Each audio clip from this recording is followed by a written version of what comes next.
Did you know that pretty much all of the other VPN review channels on YouTube that rank in the results are voiced by the same person? Look no farther than Consumer Research Studios with this voice. Welcome back, and today I'm going to talk about NordVPN. Geekman. Welcome back. So today I want to talk about some of the best VPN Discovery. Welcome back, and today I wanted to bring you guys a Cyber Geeks.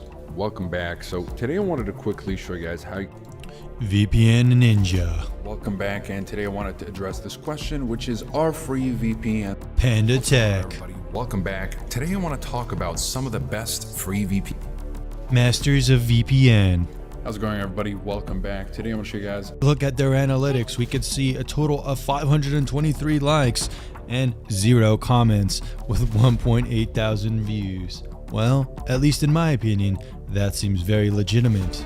So if you're tired of seeing all of these reviews that just suck, stay tuned to Tom Spark Reviews, the only channel that does objective, data-driven reviews sourced on VPN tier list with my objective rating table, data cataloging every single VPN. And no, I'm not on any other channel doing any other voiceovers. Hey guys, what is going on? My name is Tom Spark. Welcome back to another video. Today we're going to be reviewing ExpressVPN. We're going to be using my VPNTierlist.com rating system, of course, an objective rating system where we catalog every single VPN's data points and features in this tier list, which you can find directly on VPNTierlist.com. This video is sponsored by Incogni. Incogni is the best data broker removal tool on the market, hands down. You know those websites like White Pages and all those other ones that host your address, your phone number, and all that information about your family and friends? Well, if someone finds your IRL name, whether because you leaked it or someone found out, they could find this information on these websites and it could lead to you getting doxxed and harassed. That's why you need a data broker removal tool. What exactly does Incogni do? Well, basically it sends emails to websites on your behalf so you don't have to waste your time doing it. According to Incogni, I've saved over 123 hours sending emails so I can't be doxxed. In my comparisons, Incogni is the cheapest data broker you could find, but it also doesn't skimp on features and it has a lot of updates that come out every year. Recently, it's improved its user interface and added more data brokers that it will remove your information from. Use my link below to lock in the best price and let them know I sent you. Alright, now back to the video. This video is sponsored by Incogni. Incogni is the best data broker removal tool on the market, hands down. You know those websites like White Pages and all those other ones that host your address, your phone number, and all that information about your family and friends? Well, if someone finds your IRL name, whether because you leaked it or someone found out, they could find this information on these websites and it could lead to you getting doxxed and harassed. That's why you need a data broker removal tool. What exactly does Incogni do? Well, basically it sends emails to websites on your behalf so you don't have to waste your time doing it. According to Incogni, I've saved over 123 hours sending emails so I can't be doxxed. In my comparisons, Incogni is the cheapest data broker you could find, but it also doesn't skimp on features and it has a lot of updates that come out every year. Recently, it's improved its user interface and added more data brokers that it will remove your information from. Use my link below to lock in the best price and let them know I sent you. Alright, now back to the video. You can find that data.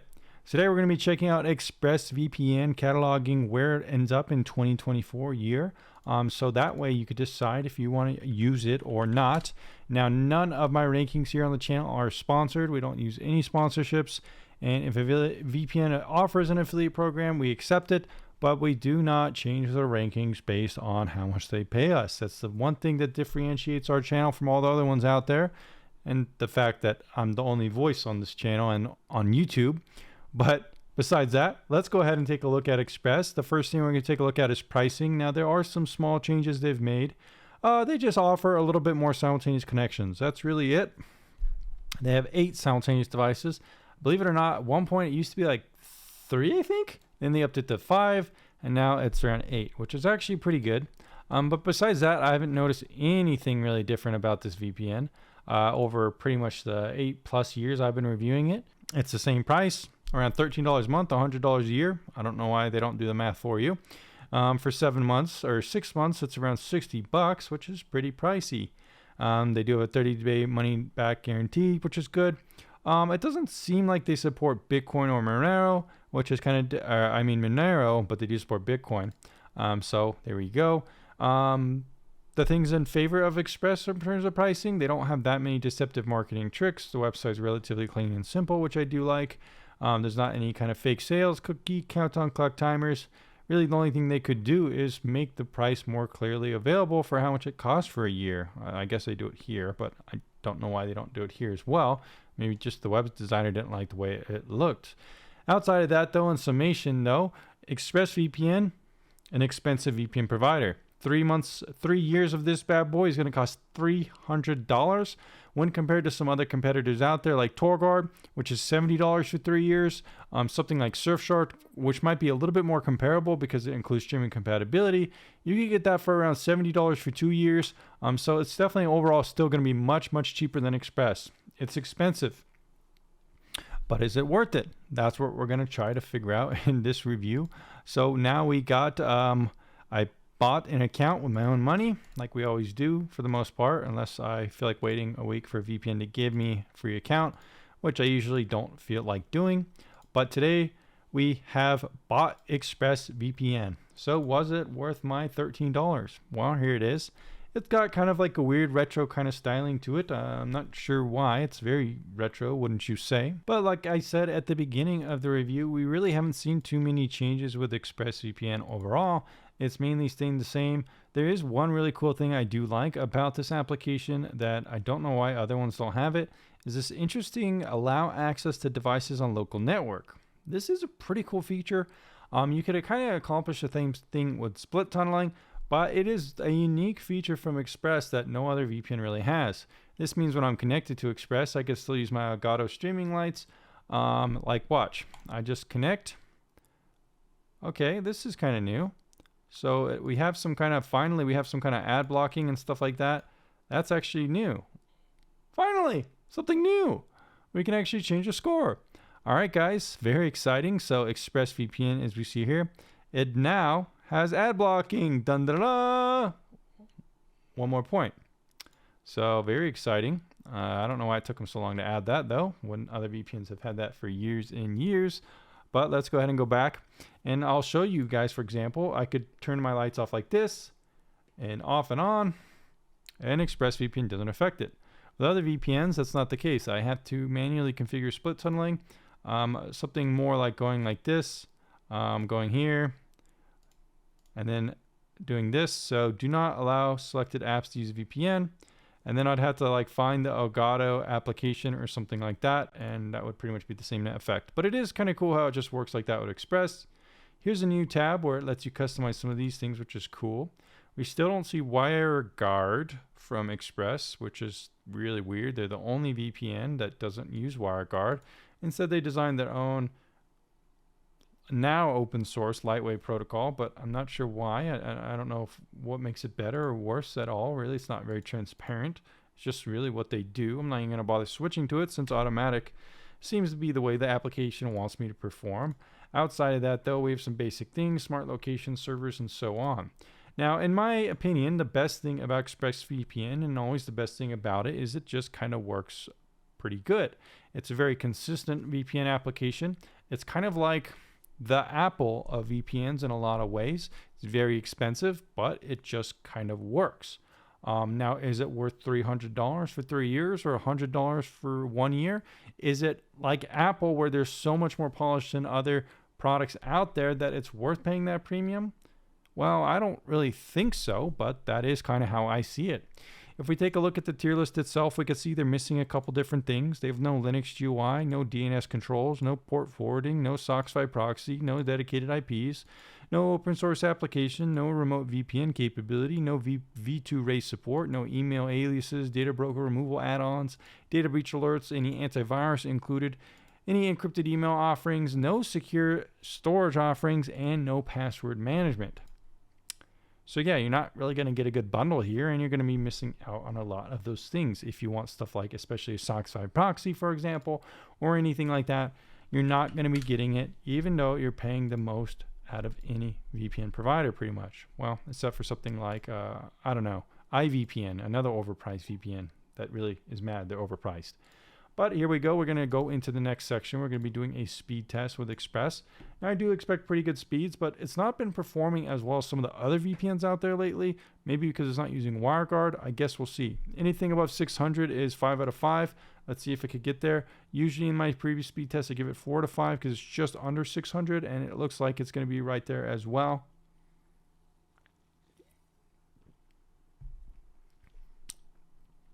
That's a good Coke. So decent speed test here, but not quite as good as something like Surf, Nord, or especially TorGuard, which is the fastest one on the channel I've tested. All right, guys, so now that we've done the speed test, we want to do the privacy audit. How do we perform the privacy audit? Well, as always, we go to the black light markup tool. This is a tool that will analyze a website's trackers and things like that. The funny thing is that ExpressVPN, as you saw before, explicitly has that feature built in. And I think in the past it's had issues with having trackers and stuff like that, which is ironic. Looks like we have 7 ad trackers, 3 third-party cookies. It tells Facebook when you visit, and it uses Google Analytics. So I guess I really am going to need their own feature to block some of the stuff they're trying to track me with. Ironically, a lot of the biggest VPNs still use these kind of things, which is a shame. So they're interacting with Microsoft and Google, definitely companies you're probably not a fan of if you're using a VPN in the first place. So yeah, that's kind of a bummer. The same thing with Exodus on Android. There will also be trackers too. Now we can also talk about some of the other things with ExpressVPN. There are like a lot of controversies. Just recently, there's been some controversies on Reddit. Some Reddit account has been posting this. I tried to look into this and I couldn't really verify it too much. Apparently, some guy who was in charge of a former kind of company associated with now ExpressVPN is now in charge. The company that bought ExpressVPN, being Cape, kind of had a bad reputation as an advertising company. Apparently at that time there was some malware that had been involved. I don't know if they made it necessarily, but like it was kind of part of the platform or something. That company decided to repivot and focus on privacy and security, ironically, and they became Cape instead of Crossrider to kind of rebrand themselves from that bad PR. Now it looks like, according to this post, someone involved with Crossrider is now going to be the CEO of Express. Apparently his history is betting, gambling, and casino, as well as his stuff with Crossrider. So I haven't been able to verify if this is true. It is true that the guy is the CEO, and I'm betting this stuff is true since it does line up. But there you go. Another issue was that Express also kind of has a history of hiring weird kind of people like this that you might not be a fan of.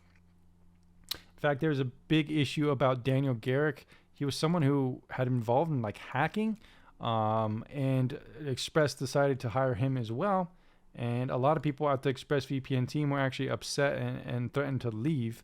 Not only that, but there was also a recent case of ExpressVPN employees being fired. Here's an article I found on it. Apparently 180 employees were laid off. You could see something on Reddit talking about it too. Here it is. So they fired a bunch of employees, I guess developers and things. And here's my video actually on it. So there you go. But that's kind of concerning as well. You never really want to see a company firing tons of employees, but who knows, maybe they were overbloated. But that said, outside of that, they do have a no-log audit, but they're not open source really in terms of their application. And definitely a questionable history. They're not originally owned, and I'm not really sure anymore if any of the original founders still work with the company. I think at least one of them might have left.